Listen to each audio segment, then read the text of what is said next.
So in the last class, we had discussed about, if you remember, we are discussing about how to prepare a research paper and how we had discussed about the ethics related with our research. And in connection with that, we had discussed about journalism also in a very detailed manner and how we have to take care of writing a research paper and what are the points which can be taken by a research scholar in preparing the research thesis as well as research paper also. So today I am sharing with our the syllabus of our Lumbini Buddhist University research methodology, that is the first paper. If you go through the contents of the course details, you will find that how these course descriptions have been given, and we have discussed almost all the unit. If you see introduction to research, we had discussed that what is the research, what are the types of the research. We had discussed all these things, how research is called as the advancement of the knowledge. We had discussed about all these things. Then we had discussed about the literature review in a detailed manner, if you remember, and what are the guidelines for going through the our literatures through the prime sources as well as the secondary sources. Again, how to framework our research design and how we can make a framework of the research work. There were seven stages for making a research. We had discussed also in a very detailed manner. And we had discussed also what are the variables, what are the types of the variables in making the research design. And then we had discussed about significance of the research as well as elements of the research and what are the elements of the research designs. If you go through the details of the class, you will find that we had already discussed all these things. Then the unit 5, we have not discussed measurement and scaling. The item analysis, validity, reliability, reflective versus formulative measurement scales. We have not discussed it. It is one of the part of the quantitative research we'll discuss today in our class. Just I am sharing that what are the things which are in your syllabus also. So unit 6 is sampling. We have also discussed the sampling method and the questionnaire method in a very detailed manner. And if you go through what will be the size of the sampling, how it can be determined, and what are the methods of the sampling also we had discussed in a very detailed manner. Then we had discussed about the data collections. What are the methods of the data collections we had discussed in a very detailed manner? Primary data, secondary sources. We have discussed the canonical, non-canonical literature available in Pali, Buddhist Sanskrit literatures, Chinese Buddhist literature, as well as Tibetan Buddhist literatures. Besides that, we had also discussed about the manuscripts which are available in the Southeast Asian countries, especially Afghanistan and other things, how a person can handle the manuscripts also. Then in the next, we had also discussed the questionnaire method, how the questionnaire method can be utilized for data collections. We had discussed in a very detailed manner. If you remember, one class was given for this questionnaire method. What are the types of the questionnaires we had discussed, and how through the methods of the questionnaire methods, data can be collected by a research scholar. Then how data can be analyzed whenever the materials related with the research work are being compiled or collected together, how it can be make analysis by research scholars. So we had discussed about these things, how the qualitative and quantitative analysis of the research materials can be done. Then we had also discussed how to make a research proposal for the Ph.D. as well as for a research paper. We had also discussed that how we can make a proposal of the getting registration to the PhD course in a very detailed manner. If you remember how the topic of the selections of the topic for the research paper as well as for PhD thesis, we had discussed in a very detailed manner. Then the last unit is the bibliography that we had discussed that how bibliography through the American Psychological Associations as well as MLA system, and we had also discussed Chicago manual method of making the bibliography. Besides that, we had also discussed that how we have to write down the primary sources, the secondary sources available in the journals, and the secondary sources. We had discussed what are the methods, how the footnotes can be made, how the parenthesis can be done, and what is the endnote. We have already discussed in our classes.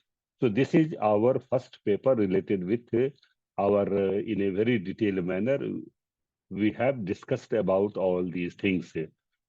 So this is our the detailed syllabus you might have, and today I am going to discuss about the one unit 5 which has not been discussed by me. So today I am going to discuss the unit 5. Then I will move to the second paper of this research pre-PhD course, research methodology. And there are some of the units which have been assigned to me. So I will take some of the class after this, completing the measurement and scaling. So today I am going to discuss along with you.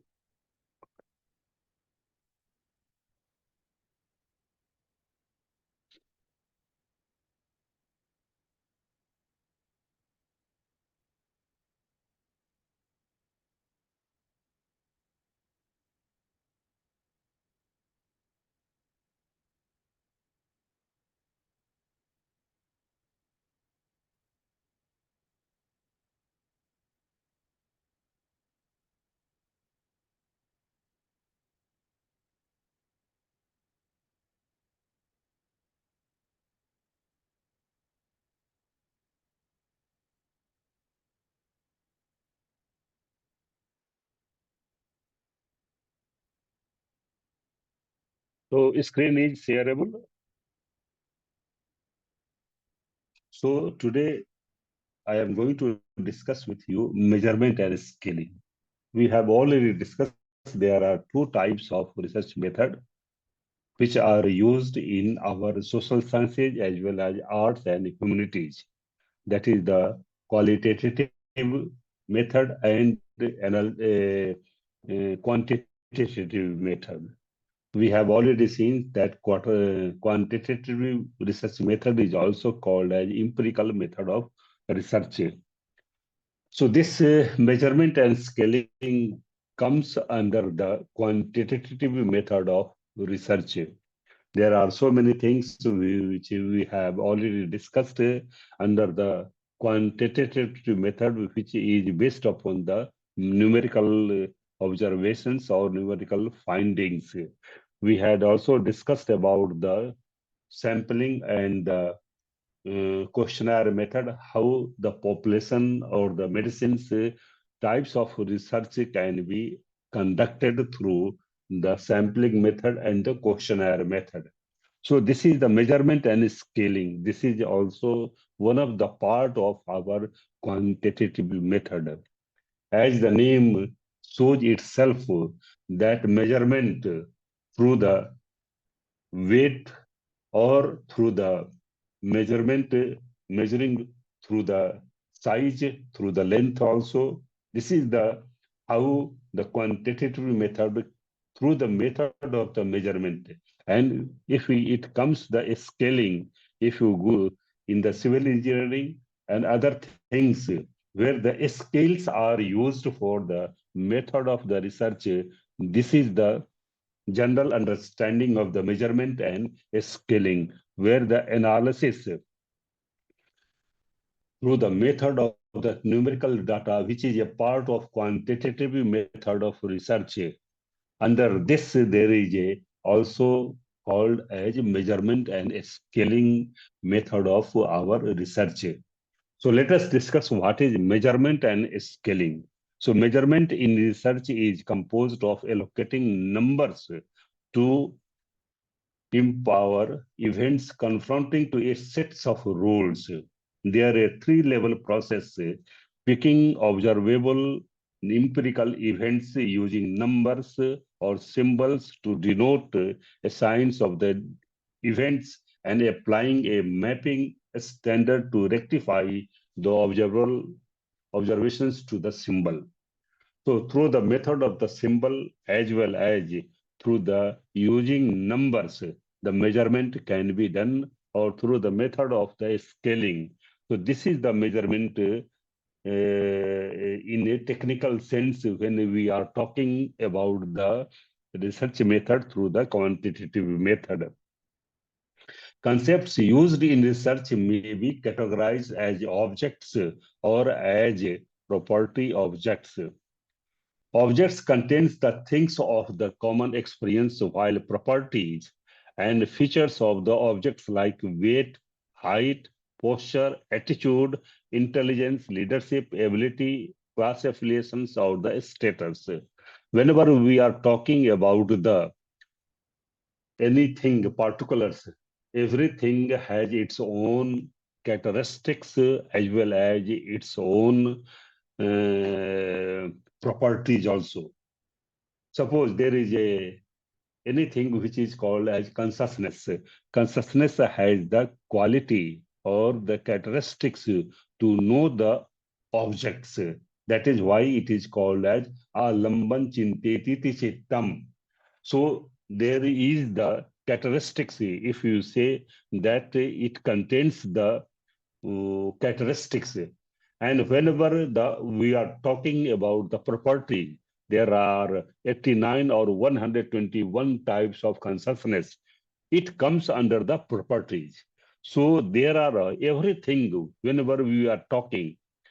If you talk about in the Abhidharma system, there are four types of paramarth, that is the real things or realities. They are namely Chitta, Chetasik, Rup, and Nibbana. All dhammas, all things are coming under the four ultimate realities. That is why it is called as Paramath Dhamma. So everything has its own quality or the characteristics or the property also.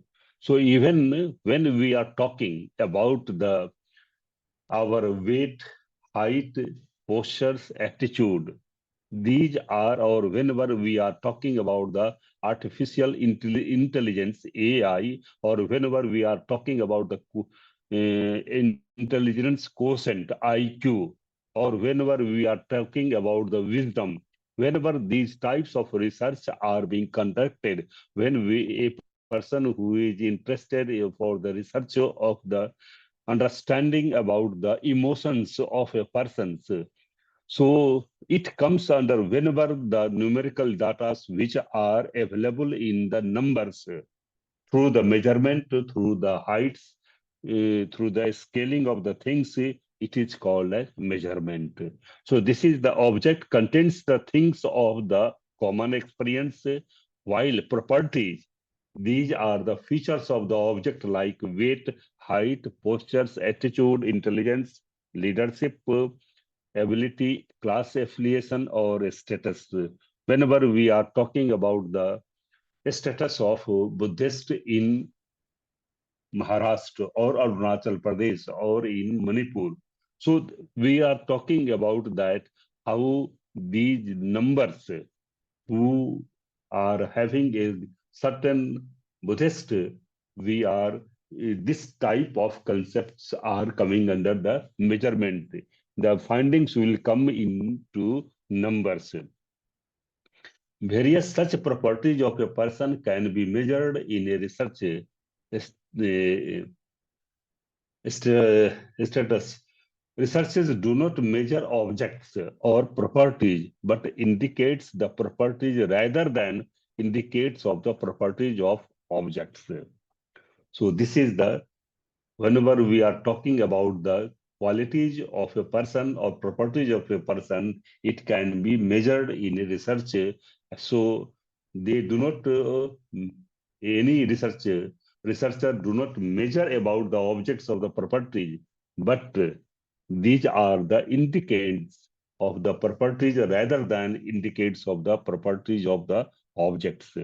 So there are two types of data or the materials available through the measurement and the scaling.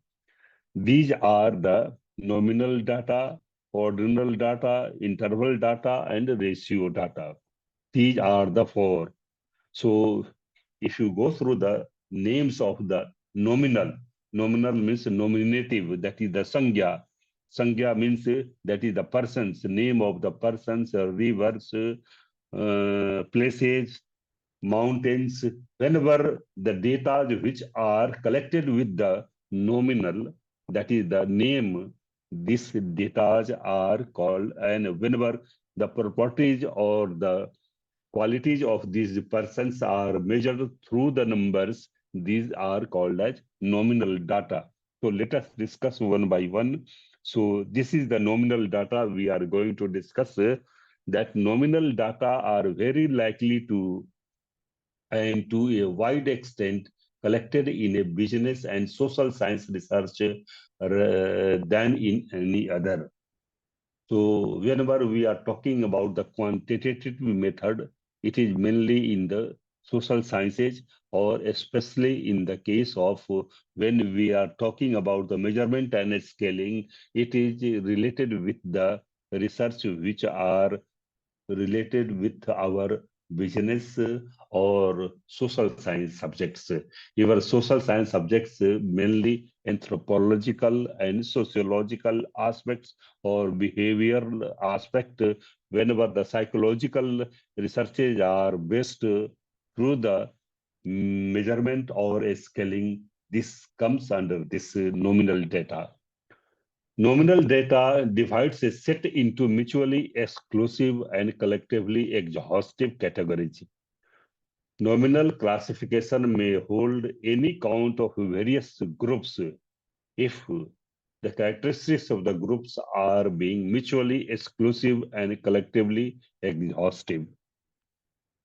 So this nominal classification, whenever we are talking about the research, it count of the various groups. If the characteristics of the groups are mutually exclusive and collectively exhaustive. So whenever this groups, when we are talking, they are in nature exclusive, but when they are studied in a collective sense, that is the cognitive basis, then it is called as exhaustive. Nominal scales have the minimum force of the four data kinds, since they probably no sequence or extent association and have no arithmetic source. Since the way to give the quantity is the number of cases in every individual category, the researcher is restricted to the employment of mode as the measure of central tendency. So this is the nominal scales have the four data kind, since the property no sequence or extent associations and have no arithmetic source also. So this states which category has the largest number. There is no normally recognized unit of dispersons for the nominal scales. Several tests for statistical significance may be used. Generally applied is the chi-square test for measuring association, phi, lambda, or other measures may be suitable. These are the statistical data, and whenever a person who is talking about the measurement method, he has to take help of the statistical analysis of the measurement. Again, while nominal data are less powerful, they are still helpful. Nominal scales are specifically helpful in exploratory work where the objective is to disclose relationship rather than obtain certain measurements. This sort of information is also employed to a great extent in survey and other extent post-facto research when data are arranged by major subgroups of the population. Some of the techniques which we have already discussed in the population demographic, we had also discussed in our sampling method. If you remember, these can be also applied here also. Such classifications as marital status, gender of respondents, and exposure to a certain experience exist in a great number. Cross partition of these and other variables furnish insight into significant data. Then second, we are talking about the ordinal data. The first is the nominal data. Second is the ordinal data. So ordinal, this is the category which is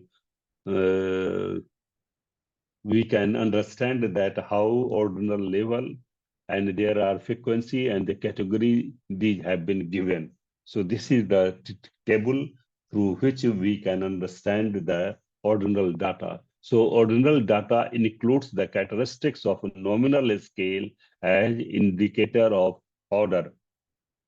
The fulfillment of transitivity assumptions which states if A is greater than B and B is greater than C, A will ever be greater than C is the need of the ordinal data. Whenever there is a data related with the comparative mode, then this is the ordinal data which is used in the measurement. So application of an ordinal scale shows a statement of the greater than or less than or equal to without indicating the extent of greater or less. An ordinal concept can be generalized by saying that any number of cases can be ranked by stating superior to, happier than, above, and when more than one property is of interest. Again, a consumer may give ranks to the different varieties of the carbonate soft drinks according to the flavor, color, carbonation, and a combination of all these. In order to develop a total index, the researcher may use this ordinal data. So these are that whichever is the better one, like examples we have seen that which drinks are better in the sense of the flavor, color, carbonation, and all these combinations of these. So in that sense, ordinal data are being measured or scaled. Here, there is a law, which is the Thurston law of comparative judgment. So in terms of power of measurement, ordinal scale is higher. The number common ordinal scale is giving a rank. When a consumer is asked to rank 5 kinds of beer from most to preferred flavor to slightest preferred flavor, he creates a preference based on the ordinal scale. So this is the measurement scale through the ordinal data that whenever a consumer is asked to rank 5 kinds of beer from the most preferred flavor to a slightest preferred flavor, So in that sense, these ordinal data are being measured or scaled. The objective space between any 2 points on the subjective scale is absent. For the consumer, the beer may be superior flavor to the second preferred beer, but to the other respondent, the distance may be small. An ordinal scale merely permits us interpret gross order and not a comparative situational distances. Statistics such as media, mode, rank order correlations, and analysis of variance can be used on the ordinal data. We are seeing that how all the advertising agencies of the companies, they are in a competitive mode for the sale of their products. So in that sense, they are also observed that how which one is the superior one, which one is the not superior one. So if in the case of the consumer or in the technical whatever we are having the laptops or the electronics medias or electronic items like mobile and other things, which one is the preferred by a customer or the consumer, how these are being scaled or the measure. So these are the examples of the ordinal data. So an ordinal scale merely permits us to interpret gross under and not comparative situational distances. So this is the, you can say, ordinary. And again, it is says that statistics such as media, mode, rank, other correlations, and analysis of variance can be used on the ordinal data. So this is the even the temperature of the environment. These are also scaled or the measured on the basis of the place of the environment of the how these are working. So how one day is the hotter than the other one, and how a day is colder than the previous one. So this can be also measured. This is the example how these are measured. So again, this scale is well recognized quality level survey rating scale. When a person is inquired to estimate his satisfaction with software when a 7-point scale, starting with dissatisfied to satisfied, one is implying an into this scale. So it is to so because it is assumed to have same distance point between the two scales of components. We can interpret the differences in the distance along the scale. This is opposite to an ordinary scale where differences in order are or talked about, not differences in the degree of order. Metrics define interval scales such as logarithm. In such cases, the species are well known, equal, but they are strictly explained on the basis of metric applied. Interval scale data ordinarily use parametric statistical methods such as average, standard deviations, correlations, regression, factor analysis, and analysis of variance may be used on interval. So this is the related with our, so how the ratio are being observed or scaled. So the fourth is the ratio scale data. So a ratio scale denotes the highest point in any scale of measurement and not usually accessible in social research. The factor that definitely indicates a ratio scale is that it has a real 0 point. The measurement of length is the easiest example of a ratio scale. The excellent way to compare interval and ratio scale is to observe temperature. The centigrade scale has a 0 point, however, it is an arbitrary one. The Fahrenheit scale has its identical point at minus 32 degree. So even though temperature glances at it as a ratio scale, while it is an interval scale. So source of measurement errors, there are some of the errors in the findings of the result through this method of measurement. So a standard study should be structured and controlled for a strict, stated and distinct measurement of variables. Since the achievement of this goal is unlikely, we must identify the sources of potential error and make an attempt to remove and make effective or otherwise treat them. Large potential error is systematic, while the remainder is random. Major differences can sum from several sources. However, for major sources of error may be respondent than situation, the measure and the instrument.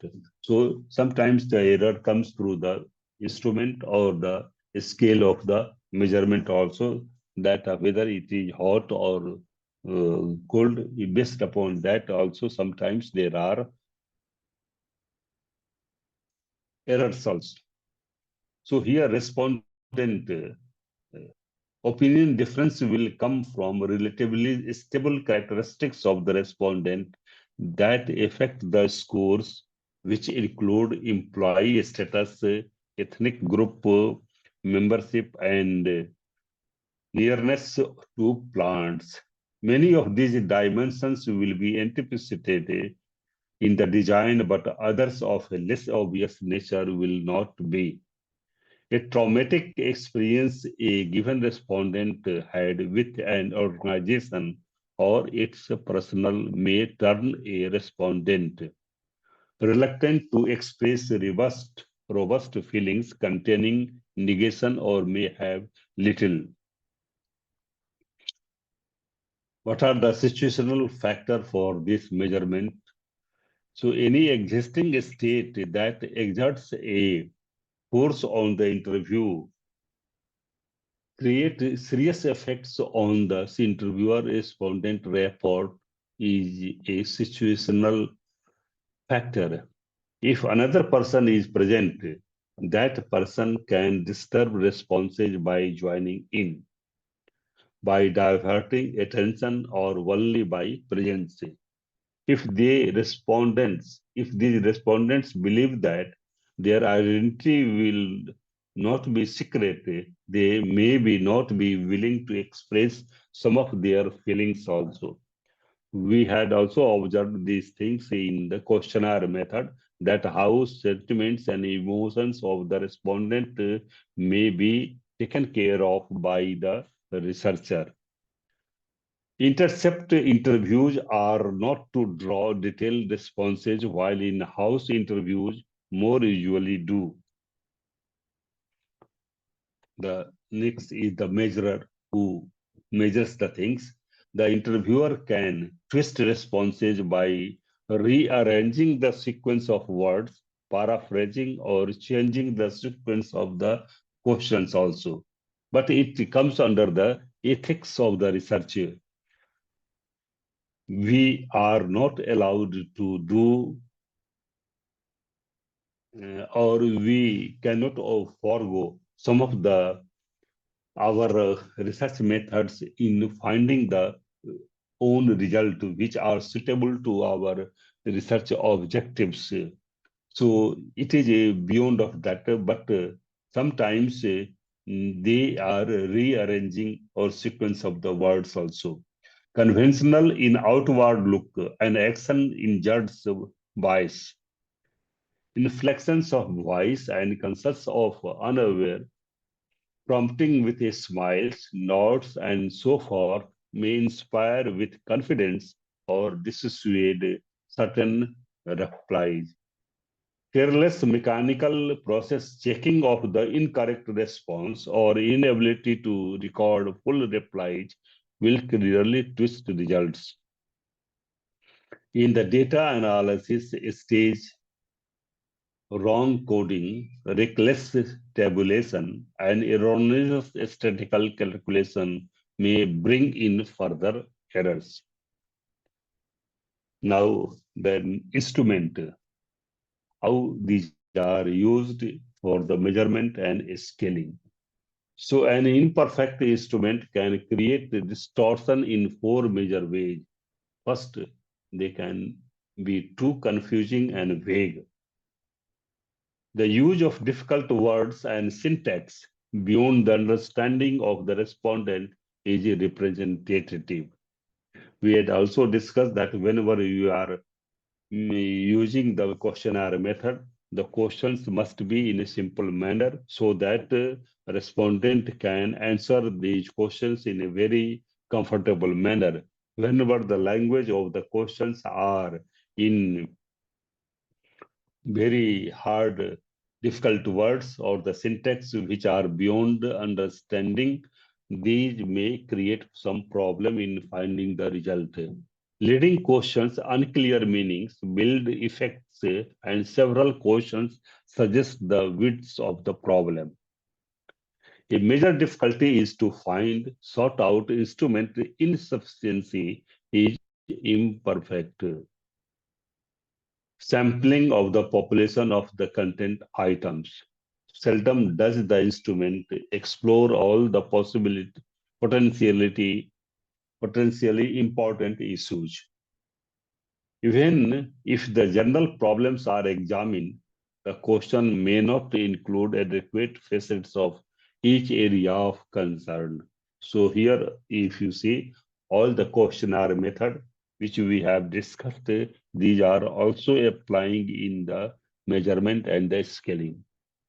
While we might study a corporation's image as an employer in terms of the salary and wage scales, promotion opportunities, and work stability of the person, such as working conditions, company management relations with organizational labor and retirement and other benefit programs should be also included. So this is the our research related with the measurement and scaling.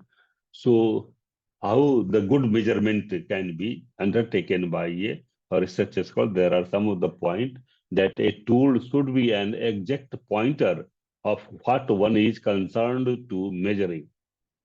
There are three major criteria for evaluating an instrument, including validity, reliability, and practicability.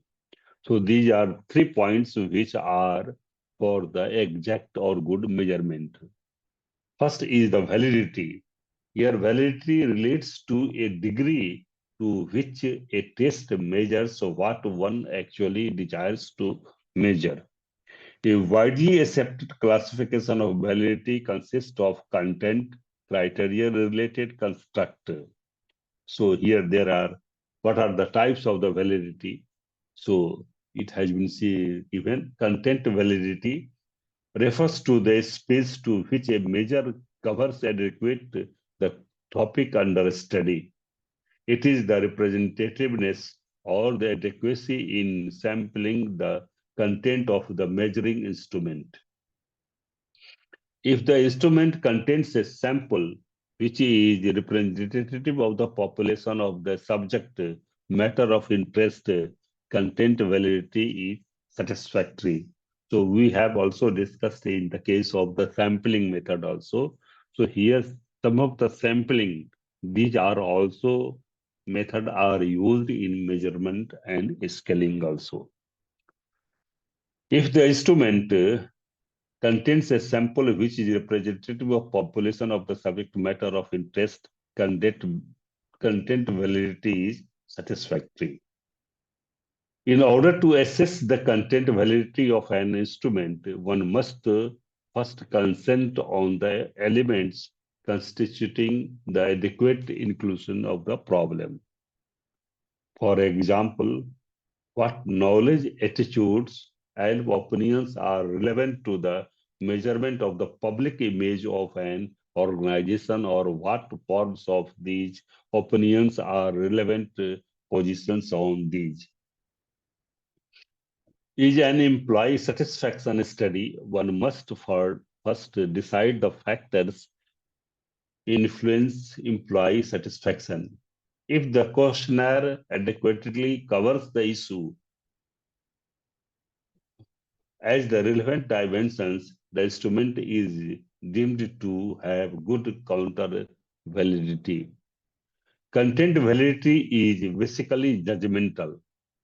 The items of a test must be studied each time being weighed or it presumed representative quality of the. This implies that each item must be evaluated for its supposed relevance, property being measured, which is no easy task.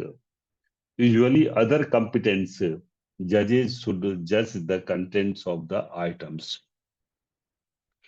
The population of the content must, if possible, be well defined. The judgment needs to be given specific instructions for giving judgment, as well as with the specification of what they are judging. Then a method for accumulating uninfluenced judgments can be used. Now, criterion related validity, there are three types of validity we have discussed. So criterion related validity indicates the success of measures used in predicting or estimation. The researcher may desire to predict an outcome or estimate the existence of the current behavior or condition. The first is the prediction and second is the concurrent validity, respectively.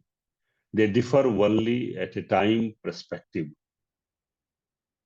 Criterion-related validity is examined by making a comparison of test or a scale scores with one or more external variables or criterion believed to measure the attribute under study. One is more concerned with the predictive validity than what the test measures.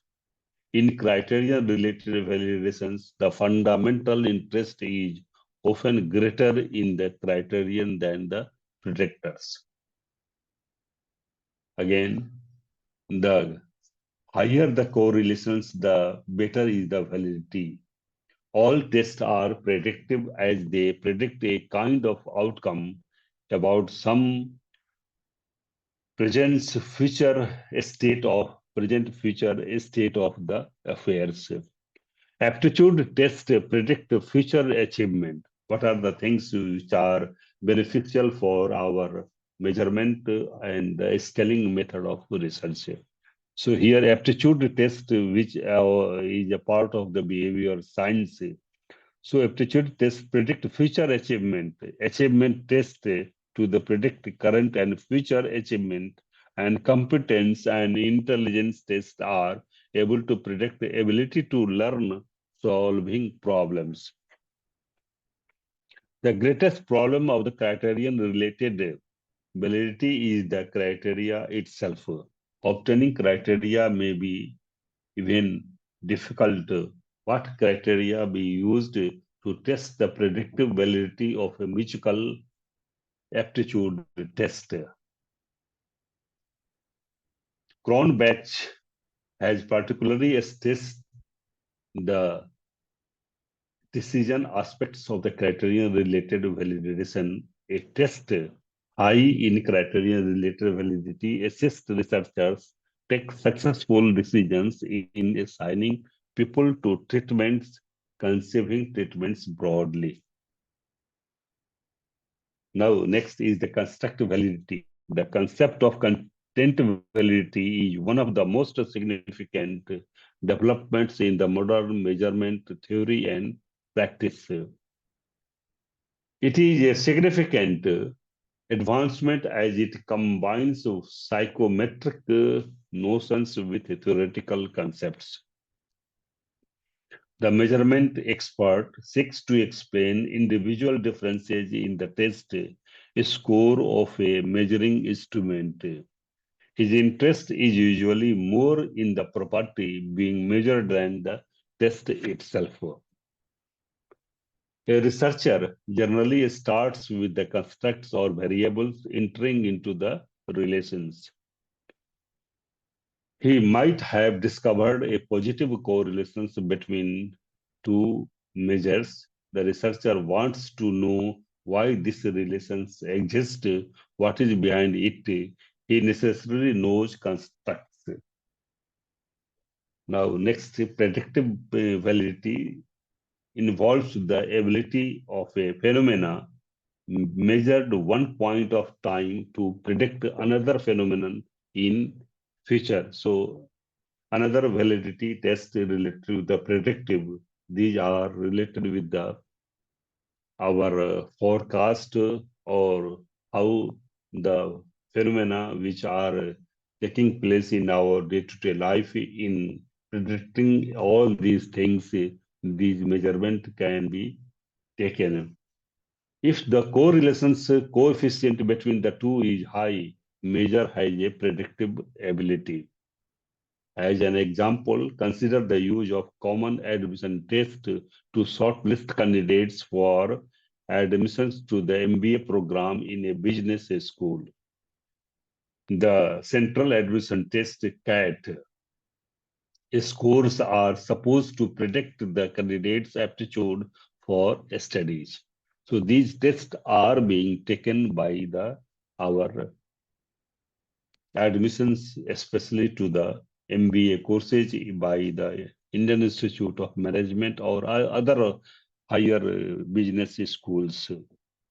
Then next is the reliability test which we are discussing. The first is the validity, second is the reliability.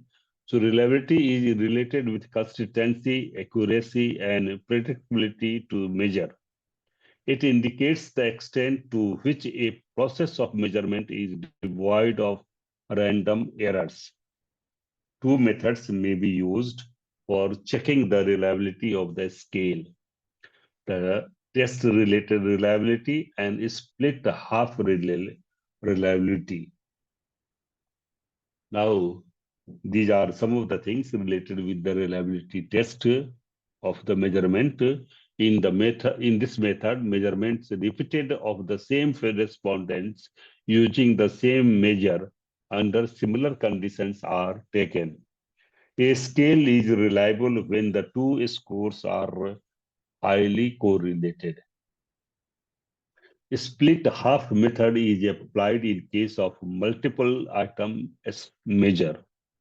The number of items is divided into random basis into two equal parts and a correlations coefficient between the two is computed.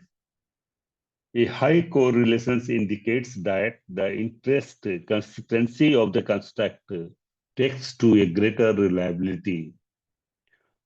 Cronbach alpha can also be used to test the internal consistency of multiple item scale. So now we are coming to the last part related with the measurement and scaling method of research. That measurement in research is composed of allocating numbers to empirical events. So we had also already discussed that this measurement and scaling method of research is a part of quantitative types of research or empirical research. So the widely accepted of data are nominal data, ordinal data, interval data, and ratio data. The nominal data divides a set into mutually exclusive and collectively exhaustive categories.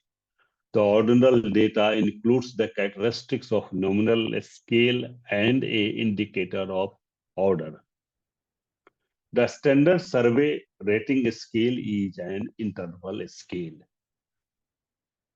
A ratio scale denotes the highest point in any scale of measurement and not usual accessible in social sciences research. The factor that definitely indicates a ratio scale is that it has a real 0 point. The measurement of length is the easiest example of a ratio scale. The excellent way to compare interval and ratio scales is to observe temperature. For major sources of error are the situation, measurement, the respondent, and the instrument. We have already discussed that what are the four errors in the measurement and the scale and how the errors can be removed by a researcher and how the method of the sampling and the questionnaire method can be also used in this case. A tool must accurately measured, we are interested in measuring. Three major criteria for evaluating a measure are validity test, reliability test, and practicability test, which we have discussed. So validity test refers to a degree a test measures we actually wish to measure. A widely accepted classification of validity consists of content, criteria, related, and construct. We are summarizing the things. The content validity of a measure is the degree to which it adequately covers the topics under a study. Criterion-related validity indicates the success of measures used for predicting or estimation. The researcher may desire to predict an outcome or estimate the existence of a current behavior or condition. The first is predictive and second is the concurrent validity and respectively. They differ only in a time perspective.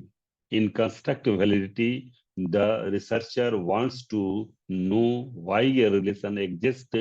Predictive validity involves the assessment of a phenomena measured at one time to predict another phenomena in future. Consistency, accuracy, and predictability show the reliability of the scale. Test rated reliability, repeated measurements of the same respondents applying the same scale in similar conditions are taken. So thank you. So this is related with the measurement and scaling.